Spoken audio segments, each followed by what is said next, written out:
Taong 2050, dito na tinuluyang sumuko ang ilang pangarap na minsan inakalang kayang iligtas ang mundo.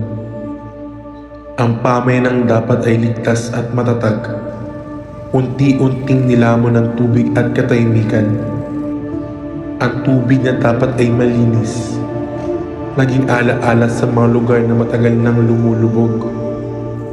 Ang pagkilos para sa klima, naging huli ang lahat bago pa man nagsimula.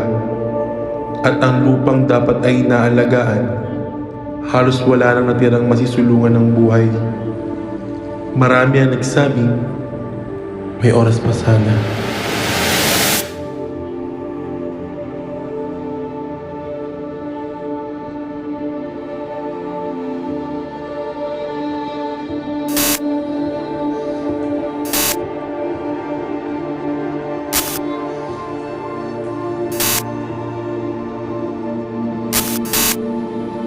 Hanggang dito na lang ba ang bukas?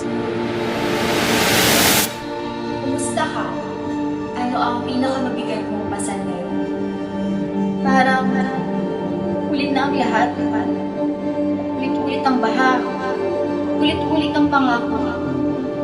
At kahit gustuhin kong imilos, walang nagbabago at kung may maliit na tinig sa loob na ayaw pa rin maniwala ako. Ano kaya ang nais na itong ipaalam? Na dapat magsalita ako. Na dapat may ginawa ako. Na hindi lang ako nanahimik habang dahan-dahang nilulunod ang mundo. Hindi bigyan dalan sa pasalit. Hindi pasalit sa lahat. Kundi upang humihilangan sa isang munting hakbang. Ano iyon?